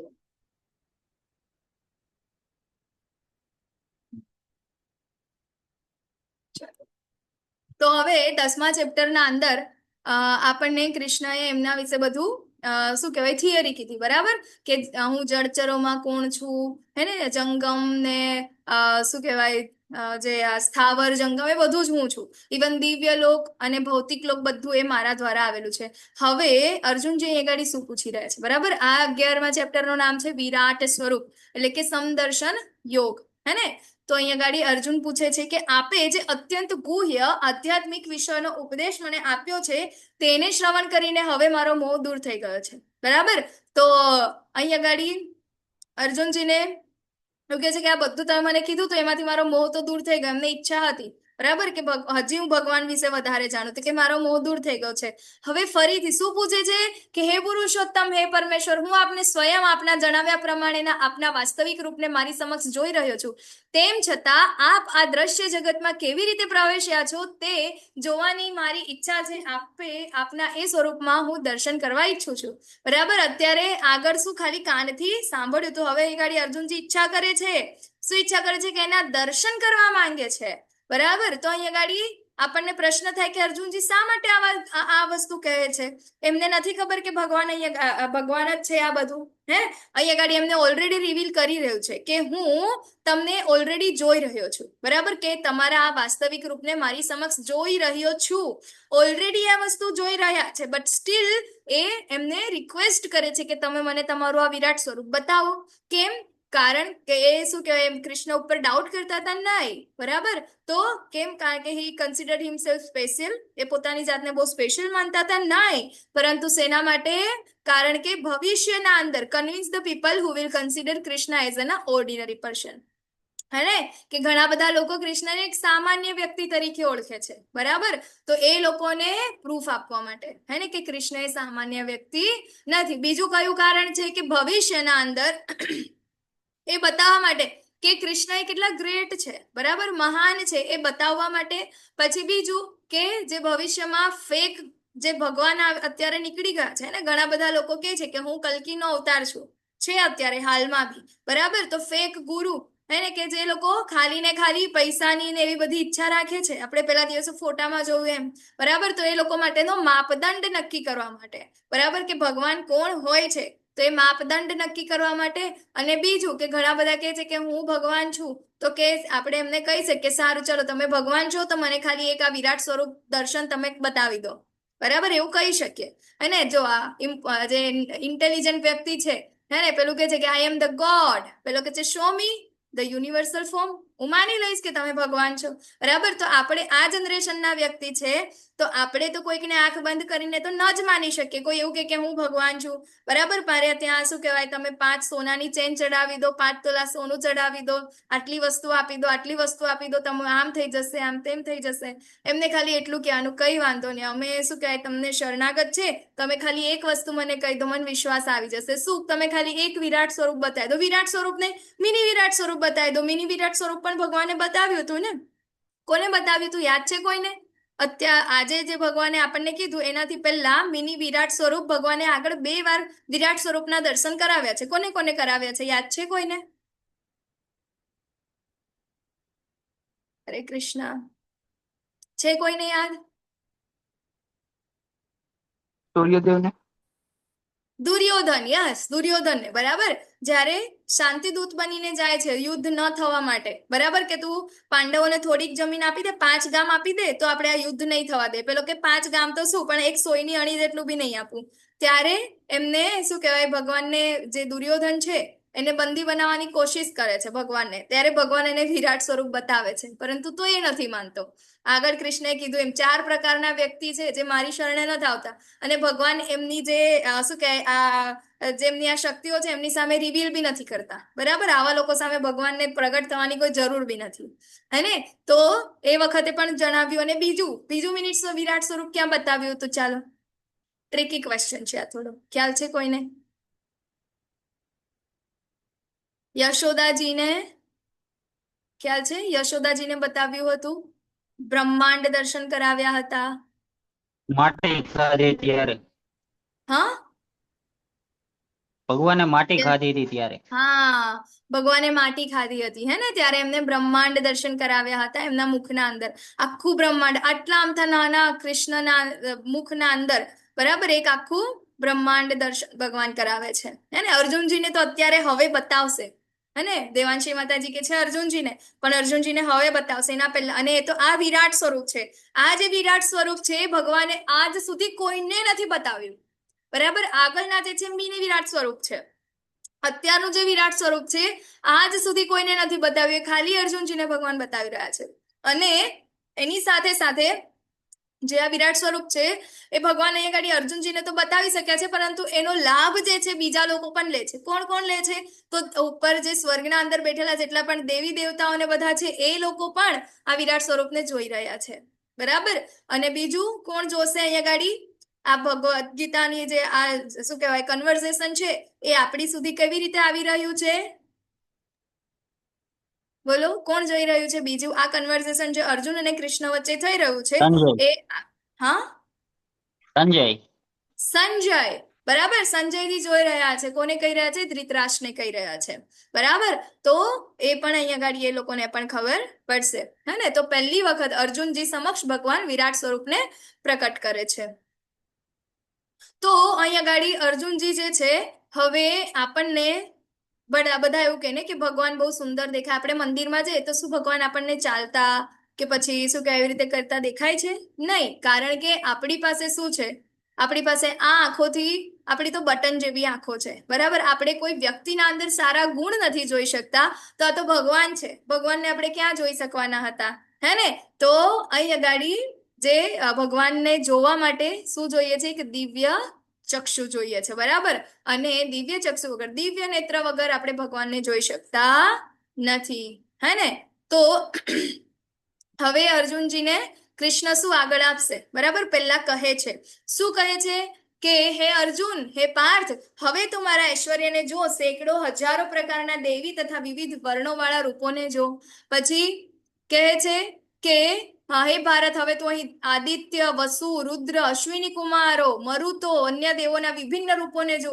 એવા અનેક આશ્ચર્યમય રૂપોને જો કે જેમને પૂર્વે ક્યારેય કોઈએ જોયા નથી કે સાંભળ્યા નથી, બરાબર. એ ગાડી ભગવાન ફરીથી કહી રહ્યા છે કે આનાથી પહેલા આને કોઈએ જોયા બી નથી કે સાંભળ્યા પણ નથી, બરાબર. તો આ મહાવિરાટ સ્વરૂપ જે છે એ અત્યારે ફર્સ્ટ ટાઈમ અર્જુનજીને બતાવી રહ્યા છે. એના પહેલા 2 મિની વિરાટ સ્વરૂપ હતા, ઓકે. તો પરંતુ હવે આ જે છે, બરાબર, તો એ શું કહેવાય, એના દિવ્ય ચક્ષુ વગર નહીં જોવાય, બરાબર. તો હવે અહીંયા ગાડી શું કહે છે કે તારે આ આંખો વગડે નહીં જોઈ શકે એટલે ભગવાન એને શું કરે છે કે એક દિવ્ય ચક્ષુ એક દિવ્ય નેત્ર આપું છું બરાબર હું તને એક દિવ્ય નેત્ર આપું છું હવે તું મારા યોગ ઐશ્વર્યને જો બરાબર તો આપણે જોઈએ કે ઇવન આપણી જે આંખ છે ને બરાબર આપણે ખાલી અત્યારે આપણું જે વિઝન છે ને આપણે ક્યાં સુધી પહોંચ્યા છે 3D અને 5D સુધી પહોંચ્યા છે બરાબર તો આપણે મૂવીઝ જોવા જઈએ તો 3D ના અંદર હોય તો એના માટે આપણે ચશ્મા પહેરવા પડે હે ને કારણ કે આપણે સારી રીતે ના જોઈ શકીએ હા ને આપણી ઓરિજિનલ આઈસ થી તો આપણને 3D હોય તો એવું લાગે કે આપણી નજીક આવી રહ્યું છે પરંતુ અહીં અગાડી ભગવાન અર્જુનજીને એવા એ આપી રહ્યા છે એવા ગ્લાસ આપી રહ્યા છે કે જેનાથી 3D નહીં 5D નહીં પરંતુ મલ્ટી ડાયમેન્શન કેટલા બધા એંગલથી અહીં અગાડી એ જોઈ રહ્યા છે બરાબર જો આપણી જે છે ને ડિફેક્ટિવ સેન્સીસ છે હે ને કે આપણને આ જે એપલ છે બરાબર અહીંયા ગાડી કાચની સામે મૂકેલું છે તો આપણને ખાલી આ સારું એપલ એટલું જ દેખાય પરંતુ એના પાછળના ભાગમાં જો અહીંયા ગાડી અડધું છે એઠું છે આપણે જોઈ શકતા નથી કેમ કારણ કે આપણે આ જે આંખો છે કેવી છે ડિફેક્ટિવ છે ભૌતિક આંખો છે બરાબર એ અમુક અંતર સુધી જ જોઈ શકે છે એના પછીનું એના આગળ પાછળનું એવી રીતે જોઈ નથી શકતી બરાબર તો આપણે કેવું છે આપણી આ જે આઈસ જે છે આપણે કેવા ઇલ્યુઝન આઈસ છે આપણી બરાબર તો એ આપણે જોઈ શકતા નથી હે ને તો કેમ કારણ કે આપણે મિસ્ટેક્સ કરીએ છીએ બરાબર બીજા બધા લોકોને ચીટ કરીએ છીએ હે ને આ બધા આપણા લક્ષણો છે હે ને કે જેના કારણે આપણને વાસ્તવિકતા દેખાતી નથી કારણ કે આપણા અંદર આવા બધા દુર્ગુણો રહેલા છે કારણ કે આપણે શું કહે ભૂલો કરીએ છીએ બીજાને છેતરવાની વૃત્તિ ધરાવીએ છીએ આ બધું છે આપણા અંદર આપણને એવું લાગે કે મારા અંદર તો આ નતું પણ ક્યાંક ને ક્યાંક થોડા અંશના અંદર આ બધી વસ્તુ આપણી અંદર રહેલી છે તો આપણે કેવી રીતે જોઈ શકીએ માઇક્રોસ્કોપથી ટેલિસ્કોપથી નહીં બરાબર આપણે એનાથી પણ નથી જોઈ શકતા તો ભગવાન અહીંયા ગાડી એમને આપે છે નેત્ર દિવ્ય ચક્ષુ આપે છે બરાબર આના પહેલા એક દિવ્ય ચક્ષુ કોને મળ્યા છે બોલો આના પહેલા સંજયજીને યસ સંજયજીને મળ્યા છે બરાબર કોના દ્વારા કોને આપ્યા વેદવ્યાસ દ્વારા યસ વેદવ્યાસ દ્વારા હે ને તો વેદવ્યાસની કૃપાથી એમને જે ચક્ષુ મળ્યા દિવ્ય નેત્ર મળ્યા દ્રષ્ટિ મળી એનાથી આપણે આ ભગવદ્ ગીતાને સમજી રહ્યા છે હવે આ જે વિરાટ સ્વરૂપ છે એને જોવા માટે અર્જુનજીને ભગવાન દિવ્ય ચક્ષુ આપી રહ્યા છે બરાબર તો હવે સંજયજી અહીંયા ગાડી કોને વર્ણન કરે છે આ ધૃતરાષ્ટ્રને બરાબર કે હે રાજા આ પ્રમાણે કહીને સર્વ યોગ શક્તિના પરમેશ્વર એવા પરમ યોગી ભગવાને અર્જુનને પોતાના વિરાટ સ્વરૂપનું દર્શન કરાવ્યું બરાબર અહીંયા ગાડી વિરાટ સ્વરૂપના તમને અંદર એવું લાગશે કે એક ને એક વર્ડ 3 વખત આવે છે કેમ 3 વખત આવે છે કારણ કે એમાં એવું છે કે 3 વખત આવે છે તો એકવાર સંજયજી બીજી વાર અર્જુનજી અને ભગવાન તો કહી જ રહ્યા છે અને છેલ્લે અર્જુનજી છે પણ એમની સ્તુતિ કરવાના છે બરાબર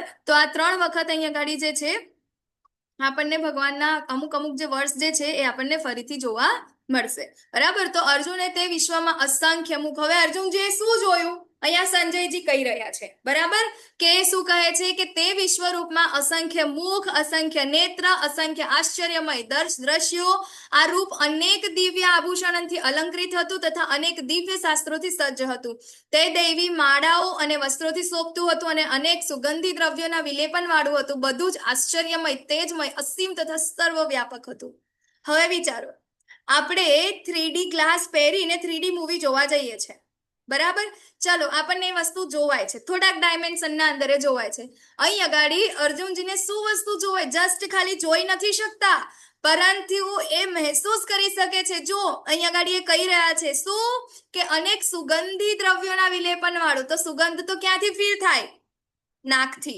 બરાબર ને તો આ એવી વસ્તુ હતી બરાબર કે છે દિવ્ય વિલેપન વાળું એમની સ્મેલ પણ ફીલ કરી શક્યા છે અને શું કહે છે કે અસંખ્ય મુખ ભગવાનના જોઈ રહ્યા છે અસંખ્ય નેત્રો ભગવાનના જોઈ રહ્યા છે હવે તમે જસ્ટ ઇમેજિન કરો અર્જુનજી અહીંયા ઊભા છે ભગવાન અહીંયા ગાડી જસ્ટ એમની સામે ઊભા છે બરાબર અને જે અર્જુનજી જોઈ રહ્યા છે ને બરાબર તો અર્જુનજી શું જોઈ રહ્યા છે એમના ઉપર નીચે આજુબાજુ જ્યાં સુધી બહુ દૂર દૂર દૂર દૂર સુધી આ જ બધી વસ્તુ દેખાય છે એના સિવાય કાંઈ જોઈ જ નથી શકતા એવું ભગવાને અહીંયા ગાડી એમને દિવ્ય જે વિરાટ સ્વરૂપ છે અહીંયા ગાડી બતાવ્યું છે બરાબર કે આકાશમાં જો હજારો સૂર્ય એક જ સમયે એક સાથે ઉદય પામે ને તો તેમનો પ્રકાશ કદાચ પુરુષોત્તમના આ વિશ્વરૂપના દેદીપ્યમાન તેજ સમાન થઈ શકે. વિચારો, ભગવાનના દિવ્ય વિરાટ સ્વરૂપમાંથી નીકળતું એ તેજ જે છે, અર્જુનજી કહી રહ્યા છે કે હજારો સૂર્ય એક સાથે ભેગા થાય ને તો પણ કદાચ આના જેવું થાય. કમ્પેર કરે છે એની સાથે, કારણ કે આપણને એ વસ્તુની ખબર પડે. બરાબર, એટલું દિવ્ય હતું ભગવાનનું જે આ શરીર, એટલું પ્રકાશિત હતું. બરાબર. પછી કહે છે કે હે જગન્નાથ, હે વિશ્વરૂપ, હું આપના દેહમાં અનેક હસ્ત, ઉદર, મુખ, ચક્ષુને જોઈ રહ્યો છું. ભગવાનના ઘણા જ બધા મુખ છે, ઘણા બધા હાથ છે, ઘણા બધા ચક્ષુ છે, ઘણા બધા કર્ણ છે, ઘણી જ બધી વસ્તુ, મુખ છે, એ બધું અહીંયા આગળ અનંત સંખ્યાઓના અંદર અર્જુનજી જોઈ રહ્યા છે. બરાબર. અને એક બીજી એક સારી વાત શું છે ખબર? આ જે વિરાટ સ્વરૂપ છે એની અહીંયા ગાડી ભગવાન આગળ કહેશે કે તું જે જોવા ઈચ્છે છે ને એ બધું તું આના અંદર જોઈ શકીશ. એટલે કે અહીંયા ગાડી અર્જુનજી ભૂતકાળ જોઈ રહ્યા છે, અત્યારનું પ્રેઝન્ટ જોઈ રહ્યા છે અને ભવિષ્ય પણ જોઈ રહ્યા છે. જસ્ટ ઇમેજિન, હું તમને એક પ્રશ્ન પૂછીશ. બરાબર, જો અહીંયા ગાડી અર્જુનજી ભવિષ્ય જોઈ શકતા હોય તો વિચારો કે આ જે યુદ્ધ છે, યુદ્ધનું પરિણામ જોઈ શકશે કે નહીં જોઈ શકે? આન્સર આપો, બોલો. આ યુદ્ધનું પરિણામ નહીં જોઈ શકે? હરે કૃષ્ણ. હા માતાજી. હા, અવાજ નથી આવી રહ્યો મને. મારો અવાજ આવે છે ને? હરે કૃષ્ણ. યસ, ચેટ બોક્સમાં આવ્યા છે. યસ, આશા માતાજી કહે છે હા. હા ને? તમે બધા ઊંઘી ના જતા. હા, આજે 2 ચેપ્ટર આપણે લીધા છે તો યસ યસ. હેલો આશીષ પ્રભુ કહે છે કે જોઈ શકશે. હરે કૃષ્ણ. હા, હેલો બોલો. હરે કૃષ્ણ. જોઈ જ શકે ને ભવિષ્ય, કેમ ના જોઈ શકે? યસ, બરાબર. તો અહીંયા ગાડી ભગવાન જાતે અહીંયા ગાડી એમને આગળ કહી રહ્યા છે કે તું જે જોવા ઈચ્છે છે તું બધું મારા આ વિરાટ સ્વરૂપના અંદર જોઈ શકીશ. હવે વિચારો, જે વ્યક્તિ યુદ્ધના અંદર છે, બરાબર, તો શું એને ઈચ્છા નહીં હોય કે આ યુદ્ધનું પરિણામ શું આવશે? બરાબર. તો એટલે અહીંયા ગાડી કૃષ્ણ એને રિવીલ કરે છે કે તારી જે ઈચ્છા છે તું બધું જ આમાં જોઈશ. તો યુદ્ધનું પરિણામ પણ અહીંયા ગાડી જોવાશે. બહુ જ મસ્ત ચેપ્ટર છે, હે ને? ધ્યાનથી સાંભળજો. તો આગળ કહે છે કે આપના સ્વરૂપને તેના તેજોમય પ્રકાશને કારણે દર્શન કરવું એ દુષ્કર છે, કારણ કે તેનું દેદીપ્યમાન તેજ એ પ્રજ્વલિત અગ્નિ અથવા સૂર્યના અગાધ પ્રકાશની જેમ સર્વવ્યાપી છે. તેમ છતાં અનેક મુકુટો, ગદાઓ અને ચક્રથી વિભૂષિત એવા એ તેજસ્વી સ્વરૂપનું હું દર્શન કરું છું. દર્શન વિચારો, કરું છું.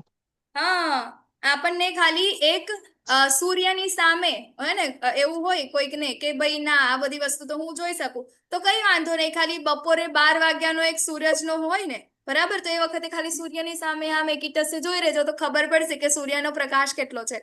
તો અહીંયા ગાડી તો કેવા છે? હજારો સૂર્ય છે. બરાબર.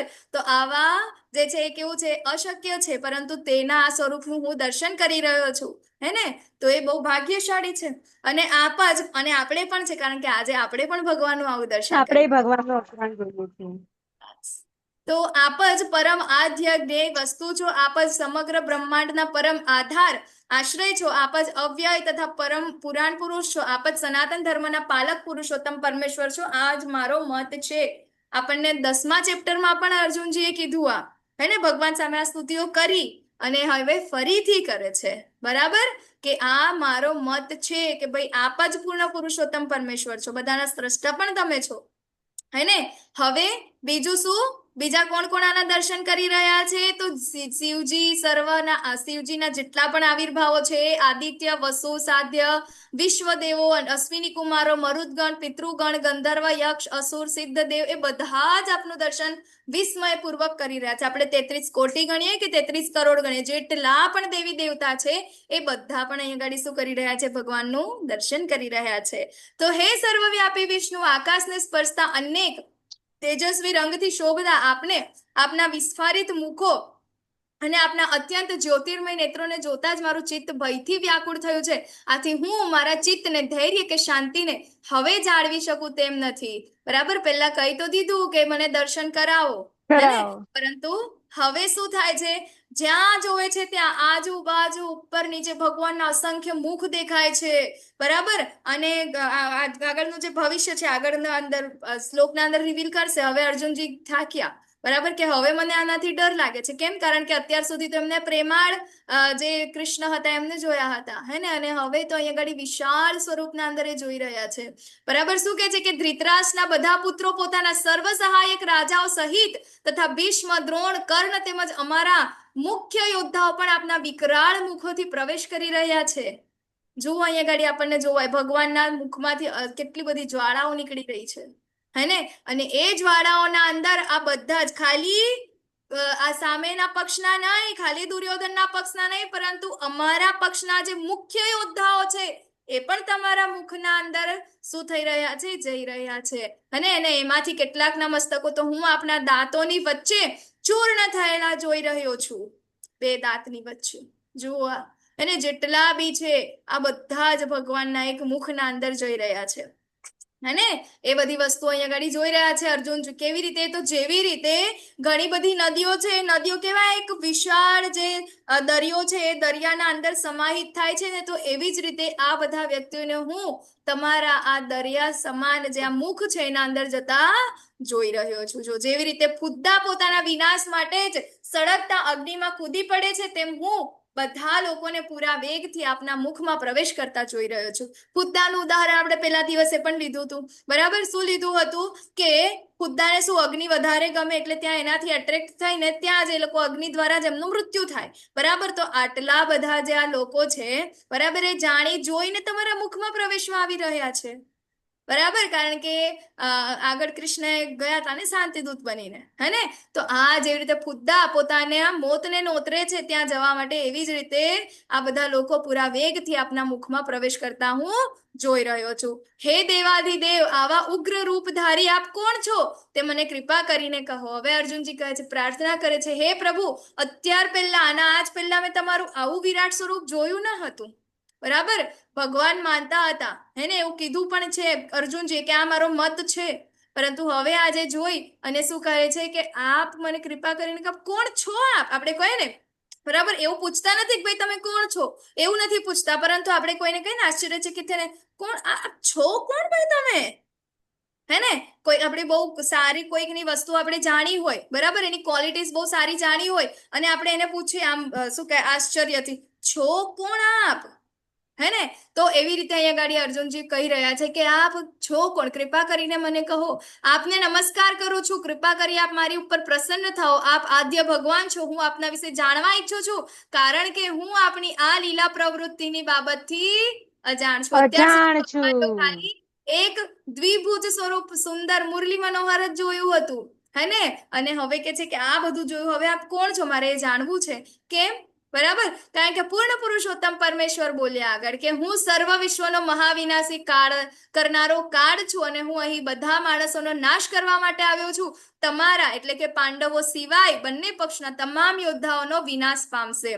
હવે એ ગાડી ભગવાન ફરીથી રિવીલ કરે છે. જો પહેલા અર્જુનજીએ જોઈ લીધું ભવિષ્ય કે બધા જ લોકો જે છે ભગવાનના મુખમાં પ્રવેશ કરી રહ્યા છે, બરાબર. અને હવે કૃષ્ણ હવે એમને આગળ કહે છે કે શું કહે છે કે હું આ બધાનો વિનાશ કરતા કાળ છું, વિનાશ કરનારો કાળ છું, અને આ બધા જ મારા દ્વારા શું થશે?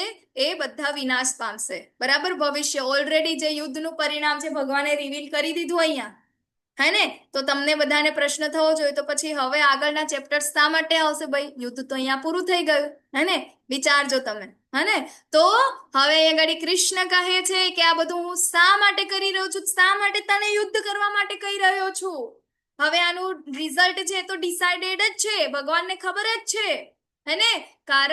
કારણ કે ભગવાન કહે છે કે ઉઠો, લડવા માટે તૈયાર થાઓ અને યશ અર્જિત કરો, હે ને. કેમ? કારણ કે તમે નિમિત્ત માત્રમ ત્વમ ભવ સવ્ય સાચીન.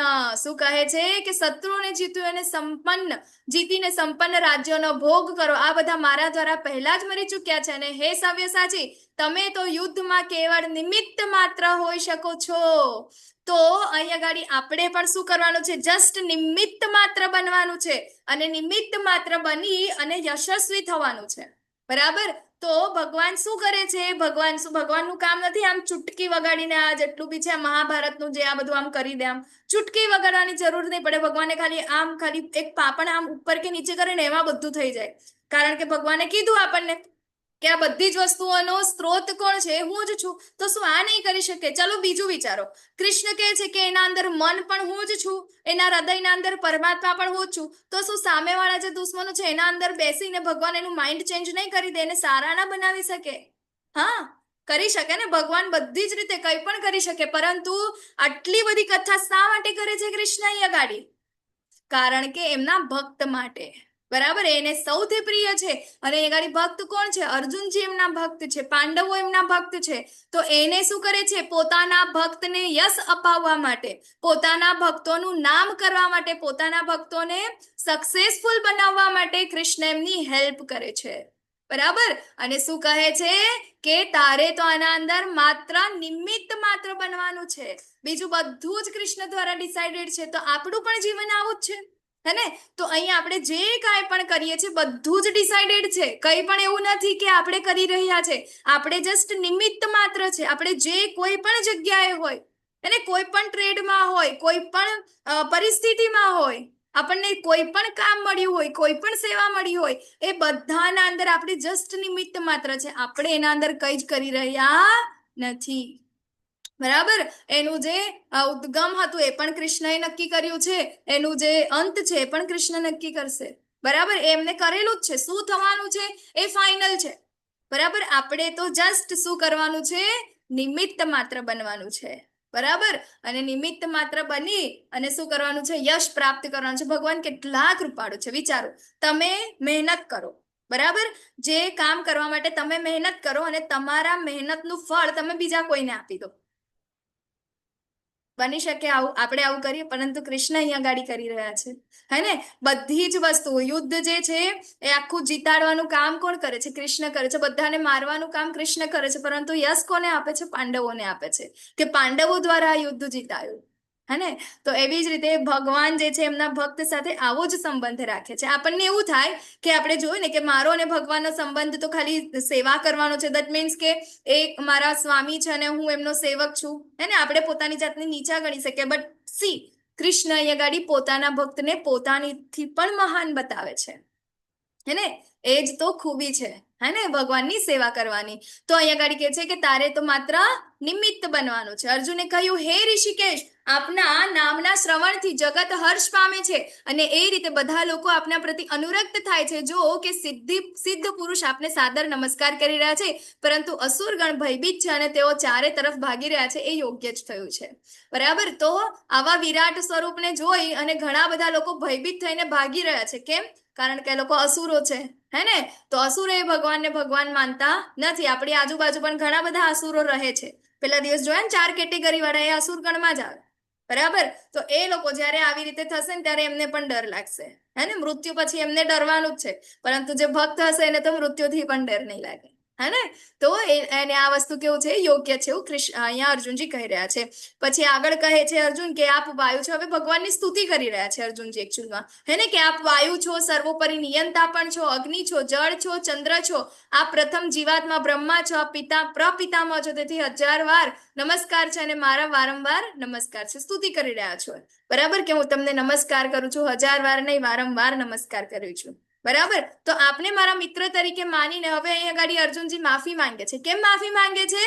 કારણ કે કહે છે કે મેં તો અત્યાર સુધી તમને મારા મિત્ર માન્યા હતા, સખા માનીને તમારી ઘણી બધી વાર મસ્કરી કરી હતી, ઘણી બધી વાર તમને હે યાદવ, હે કૃષ્ણ, હે સખા એમ કરીને તમારી સાથે વ્યભિચારની શું કહેવાય તે તમારી સાથે સંબંધ રાખ્યા હતા, એવી રીતે તમને સંબોધ્યા હતા. આપણે હોય ને કોઈ ફ્રેન્ડ હોય, બરાબર, તો આપણે એના ઓરિજિનલ નામથી ના બોલાવીએ, બરાબર, આપણે એનું કંઈક ભલતું જ નામ પાડ્યું હોય અને એવી રીતે એને આપણે બોલાવતા હોય, બરાબર. અને એવી જ રીતે અહીંયા ગાડી અર્જુનજી અમને કહી રહ્યા છે કે ભાઈ મેં તો તમને આવી રીતે બોલાયા છે, હે કેશવ, હે યાદવ, હે સખા, બરાબર, એવી રીતે તમને બોલાવ્યા છે. તો આવા બધા સંબંધોથી મેં તમને સંબોધ કર્યા છે, આ બધા અવિચારી વર્ડ્સથી, હે ને તો કારણ કે હું આપના મહીમાંથી અજાણ હતો, કારણ કે એ વખતે એમને ખબર નતું કે આટલા વિરાટ છે, બરાબર. તો હે મૂર્ખ, મેં મૂર્ખામી કે પ્રેમવશ જે કાંઈ કર્યું હોય તે કૃપા કરીને મને ક્ષમા કરો, બરાબર. બને છે ને આવું, જો આપણે કોઈ જગ્યાએ જોબ કરતા હોય, બરાબર, અને આપણી કંપનીના કોઈ સીઈઓ હોય, બરાબર, સીઈઓ હોય તો એના આપણને ખબર ના હોય, પરંતુ એ ક્યાંક આપણને મળી ગયા હોય, બરાબર, કોઈક જગ્યાએ જતા, અને આપણે એમની સાથે ફ્રેન્ડશિપ થઈ જાય તો આપણે એની સાથે એકદમ ફ્રેન્ડલી એની સાથે વાત કરીને બધું કરી, અને પછી આપણે ઓફિસે પહોંચીએ અને ઓફિસમાં જાય, ભાઈ જાઓ સીઈઓ ની ઓફિસમાં જાઓ, ત્યાં આગળ આપણે જોઈએ, ઓ માય ગોડ, આ તો મારા સીઈઓ છે, મેં તો આની સાથે કેવી રીતે વર્તાવ કર્યો હતો, એવું થાય ને. તેવું જ અહીંયા આગળ અર્જુનજી કહી રહ્યા છે, બરાબર. એવું કહી રહ્યા છે કે મને ક્ષમા કરો, કારણ કે મારા શું કહે, કદાચ મેં મૂર્ખામી અથવા તો પ્રેમવશ જે કાંઈ પણ કર્યું હોય મને કૃપા કરીને ક્ષમા કરો. મેં ઘણીવાર વિનોદમાં, વિશ્રામ સમયે, બરાબર, ઘણી વાર મસ્કરીમાં, એટલે કે વિનોદ એટલે મસ્કરી, બરાબર ને, તો અહીંયા આગળ કહે છે કે હું વિનોદમાં, વિશ્રામના સમયે સાથે સૂતી વખતે કે સાથે બેઠા હોય ત્યારે, અથવા સાથે જમતી વેળાએ, કોઈ વાર એકલા તો કોઈ વાર મિત્રો સાથે આપનો અનાદર કર્યો છે, બરાબર. ફ્રેન્ડશિપના અંદર કેવા બધા શું કહેવાય એ ચાલતું હોય, બસ એવી જ રીતે આગળ અર્જુનજી કહી રહ્યા છે. તો એ કહે છે કે આ બધી વસ્તુઓના કારણે મને માફ કરો, બરાબર, કારણ કે આ બધા મારા અપરાધો છે, મને ક્ષમા કરો. હવે એમને રિવીલ થઈ ગયું છે કે આ શું છે, ફેક્ટ. અને તો પહેલા ક્યારેય ન જોયું હોય તેવું આપનું આ વિરાટ રૂપનું હું દર્શન કરીને પુલકિત થઈ રહ્યો છું. અંતતઃ આપ મારા પર કૃપા કરો અને હે દેવેશ, હે જગન્નિવાસ, આપનું પુરુષોત્તમ સ્વરૂપ પુનઃ પ્રસ્તુત કરો. અને ખૂબ સુંદર અહીંયા ગાડી ભગવાને વિરાટ સ્વરૂપ બતાવ્યું, પરંતુ હવે અર્જુનજીને ઈચ્છા શેની છે, ભક્તોને ઈચ્છા શેની હોય, ભગવાનના પ્રેમાળ સ્વરૂપની, બરાબર. મમ્મી આપણી ઉપર વેલણ લઈને દોડે એ મમ્મી ગમે, કે પછી આપણને એ વેલણથી મસ્ત ફુલકા રોટલી બનાવીને આપણને પ્રેમથી જમાડે એ મમ્મી ગમે? કઈ મમ્મી ગમે આપણને, હે ને? પ્રેમથી આપણને બનાવીને ખવડાવે એ મમ્મી ગમે. તો અહીંયા ગાડી અર્જુનજી પણ એ જ કહી રહ્યા છે કે બરાબર, કે તમારું આ વિરાટ સ્વરૂપનું દર્શન કરીને હું પુલકિત થઈ ગયો છું, પરંતુ હવે અંતતઃ કૃપા કરો અને આપનું જે પુરુષોત્તમ સ્વરૂપ જે છે પુનઃ પ્રસ્તુત કરો, બરાબર, કારણ કે એ મને વધારે ગમે છે. અને સંજય ધૃતરાષ્ટ્રને કહ્યું કે અર્જુને આ પ્રમાણે કહ્યા પછી પૂર્ણ પુરુષોત્તમ પરમેશ્વર પહેલા ચતુર્ભુજમાં આવે છે, બરાબર, શંખ ચક્ર ગદા પદ્મ એવું ચતુર્ભુજ જે નારાયણનું સ્વરૂપ છે એમાં આવે છે, અને અંતે પછી શું થાય છે, એ ભગવાનનું જે દ્વિભુજ મુરલી મનોહર શ્યામ સુંદર સ્વરૂપ જે છે એના અંદર આવે છે. જો અહીંયા પાછળ આપણને એક આ ચતુર્ભુજ દેખાય છે અને એના પછી ભગવાનનું આ દ્વિભુજ સ્વરૂપ આપણને જોવાય છે, બરાબર. તો અહીંયા ગાડી ભગવાન અર્જુનજીને કહી રહ્યા છે કે આ જે દ્વિભુજ સ્વરૂપ છે ભગવાનનું, એ કેવું છે, અતિ દુર્લભ છે, બધા લોકોને મળે એવું નથી, બરાબર, બહુ દુર્લભ છે. ઇવન દેવી દેવતાઓ છે એ પણ આ રૂપને જોવા માટે તત્પર છે. વૃંદાવનના અંદર ભગવાનનો જ્યારે જન્મ થવાનો હતો, આપણે આગળ જોયું, બરાબર, કે ત્યારે બધા જ દેવી દેવતાઓ શું સ્તુતિ કરવા આવ્યા, બરાબર. અને પછી જ્યારે ભગવાનનો જન્મ ત્યાં આગળ થઈ પણ ગયો ને, તો એના પછી જેટલા પણ દેવી દેવતાઓને બધા હતા ને, વારંવાર આવતા રહ્યા. આપણે જોઈએ તો શું કહેવાય, શિવજી છે, બરાબર. શિવજી જ્યારે કૃષ્ણ નાના હતા ને ત્યારે એમનું દર્શન કરવા આવે, ત્યારે યશોદા મૈયા કે આવા જટાધારી બાબાને કે હું અંદર નહીં જવા દઉં. ઓલરેડી એક કિસ્સો તો બની ગયો, પૂતના આવી હતી બહુ સારી, કે હું શું કહેવાય બહારના બાજુના ગામમાંથી આવી છું તારા લાલાને દેખવા માટે, બરાબર, દૂધ પીવડાવવા માટે. તો શું કહે, ચલો, તો એમ કરીને એના ઉપર ભરોસો કર્યો અને એ તો નીકળી પૂતના. તો પછી આ તો કોઈ પણ નીકળશે એમ કરીને અંદર જવા નથી દેતા, એન્ટ્રી નથી આપતા, બરાબર. અને ત્યારે કૃષ્ણ અને શિવજી વચ્ચે હે ને પોતે, કારણ કે એ લોકો તો વાત કરી શકે, તો એમની વચ્ચે ચાલે એટલે કૃષ્ણ એવા રડે, હે ને. તો ત્યારે જે શિવજી જે છે બહાર જ શું કરે, આમ કરીને આમ પલાંઠી વાળીને બેસી ગયા કે ભાઈ જ્યાં સુધી આમનું દર્શન તમે મને નહીં કરાવો ત્યાં સુધી હું અહીંયા જ બેસીશ, બરાબર. ત્યારે કૃષ્ણ પણ અંદરથી એટલા રડે. હવે યશોદા મૈયા કે આને કંઈક થઈ ગયું લાગે છે કે એમ કરીને પછી પેલા શું કહેવાય શિવજીને બતાવે છે, હે ને. તો અત્યારે પણ આપણે જ્યારે જઈએ, હે ને, ત્યારે જે શિવજીનું ત્યાં આગળ આપણે જોઈએ મંદિર છે. અને બીજી વાર રાસલીલાના અંદર એન્ટર થવા માટે શિવજી એક ગોપીનું રૂપ ધારણ કરે છે, બરાબર, કારણ કે એના અંદર પણ એન્ટ્રી નથી, ભગવાનની રાસલીલામાં પણ કોઈ એન્ટ્રી નથી, એના માટે તો તમારે ગોપી જ બનવું પડે, બરાબર. ત્યારે શું કરે છે, એ પણ ગોપીઓની મદદથી શિવજી જે છે પોતે એક ગોપી બને છે, બરાબર. ને આજે પણ તમે જાઓ તો ગોપેશ્વર મહાદેવ છે ત્યાં આગળ, હે ને. તો આવા જે દેવી દેવતાઓ છે એમને પણ જે ભગવાનનું જે આ સ્વરૂપ જે છે કેવું છે, બહુ દુર્લભ છે, બરાબર. તો હેતુ દિવ્ય દ્રષ્ટિથી મારા જે રૂપના દર્શન કરી રહ્યો છે તે માત્ર વેદાધ્યયનથી કે કઠોર તપ કરવાથી કે દાનથી અથવા તો પૂજા દ્વારા પણ પામી શકાતું નથી. ગમે તેટલું તમે દાન કરો, ગમે તેટલા તપ કરો, હજારો વર્ષો સુધીની તપસ્યા કરો, બરાબર, ગમે તેટલી પૂજા કરો, પરંતુ આ જે ભગવાનનું સ્વરૂપ છે એને જોઈ શકાતું નથી. આગળ એ નથી, કૃષ્ણ કહી રહ્યા છે, બરાબર, આનાથી પણ પામી શકાતું નથી. આ બધા ઉપાયો દ્વારા મનુષ્ય મને મારા મૂળ રૂપમાં જોઈ શકતા નથી. દર્શન આપે, કેટલા બધા આપણે હિસ્ટ્રીના અંદર જોયા ને, કેટલા બધા એવા શું કહેવાય ઉદાહરણ છે જે લોકોએ હજારો વર્ષોની તપસ્યા કરી. ઇવન ધ્રુવ મહારાજ, બરાબર, તો એમને પણ શું કૃષ્ણ આવ્યા હતા? નહીં, એમને પણ નારાયણના દર્શન થયા હતા, ચતુર્ભુજના, બરાબર.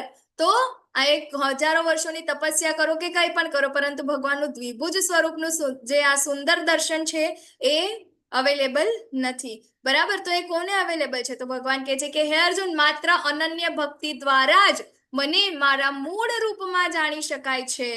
ભગવાનનું આ જે સુંદર દર્શન છે જેના માટે દેવી દેવતાઓ પણ લાલાયિત છે, અને એ દર્શન કરવું હોય તો માત્ર ને માત્ર અનન્ય ભક્તિ, ન અન્ય, બરાબર. ન અન્ય નો મતલબ થાય બીજા કોઈ નહીં, હે ને, અને બીજો થાય કે શું કહેવાય અનન્ય, એટલે કે અખંડિત ભગવાનની આ શું કરવી પડે? સેવા કરવી પડે. ત્યારે જ ભગવાનના આ જે સ્વરૂપનું જે છે દર્શન થઈ શકે છે, બરાબર. અને એ રીતે મારું પ્રત્યક્ષ દર્શન પણ કરી શકાય છે. કેવળ આ જ રીતે તું મારા વિષયના જ્ઞાનના રહસ્યોને પામી શકીશ, બરાબર.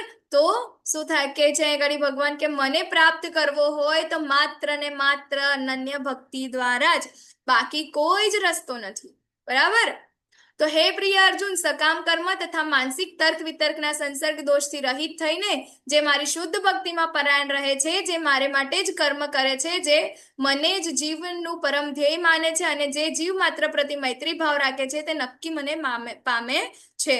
હજી જો આપણને ડાઉટ હોય કે કૃષ્ણ પૂર્ણ પુરુષોત્તમ પરમેશ્વર છે કે નથી, કે આ ભગવદ્ ગીતાના અંદર જે કાંઈ પણ કીધેલું છે ખોટું છે કે સાચું છે, બરાબર, તો આપણે ક્યારેય ભગવાનને નહીં જોઈ શકીએ. હા ને, તો અહીંયા આગળ કીધું છે કે તમામ શું કહેવાય સકામ કર્મ તથા માનસિક તર્ક વિતર્કના સંસર્ગ દોષથી રહિત થઈને જ મારી શુદ્ધ ભક્તિ જે કરે છે એને જ આ જે છે જોવા મળે છે. તો એના ઉદાહરણ પણ આપણે જોયા, બરાબર. તો અહીંયા આગળ કોણ છે? આ ઓળખો છો તમે અમને? આ ફોટો જે છે કોઈ કહી શકશે આ કોણ છે જેમને ભગવાન એમના મૂળ સ્વરૂપમાં પ્રાપ્ત થયા? ઇવન એ રાસલીલાના અંદર પણ જઈ આવ્યા. કોણ છે બોલો? ચલો, આ જે ભગવાનનો જે આ ફોટો છે એને જાણો છો કોણ કયો છે, ક્યાંનો છે? નરસિંહ મહેતા માતાજી. યસ, બરાબર, નરસિંહ મહેતા. નરસિંહ મહેતા કોની પૂજા કરતા હતા, કોની સેવા કરતા હતા? અને દ્વારિકાધીશ, બરાબર, દ્વારિકાધીશ છે. અને તો દ્વારકાધીશ જે છે એમના દર્શન એમના મૂળ સ્વરૂપે નરસિંહ મહેતાને થયા. અને કેટલી, ઇવન નરસિંહ મહેતાનું જીવન ચરિત્ર આપણે જોઈએ, કેટલી બધી વાર ભગવાન જાતે એમને સેવા માટે આવ્યા છે, ભગવાન સેવા કરવા આવ્યા છે, વિચારો, બરાબર. એમની છોકરીનું મામેરું ભરવાનું હોય, એમના દીકરાના લગ્ન હોય, કે પછી એમના પિતાનું શ્રાદ્ધ હોય, કેટલી બધી વાર ભગવાન એમની પાસે આવે છે, હે ને. તો આપણે શું કરી શકીએ? કેવી રીતે ભક્તિ કરી શકાય, હે ને? તો આપણે આ બધા સંસર્ગ દોષથી રહિત થવું હોય તો એક જ રસ્તો છે, હરે કૃષ્ણ કૃષ્ણ કૃષ્ણ હરે હરે, હરે રામ રામ રામ હરે હરે. વાંછાકલ્પતરુભ્યશ્ચ કૃપા સિંધુભ્ય એવ ચ પતિતાનાં પાવનેભ્યો વૈષ્ણવેભ્યો નમો નમઃ. અનંત કોટિ વૈષ્ણવ વૃંદ કી જય. શ્રીલા પ્રભુપાદ કી જય.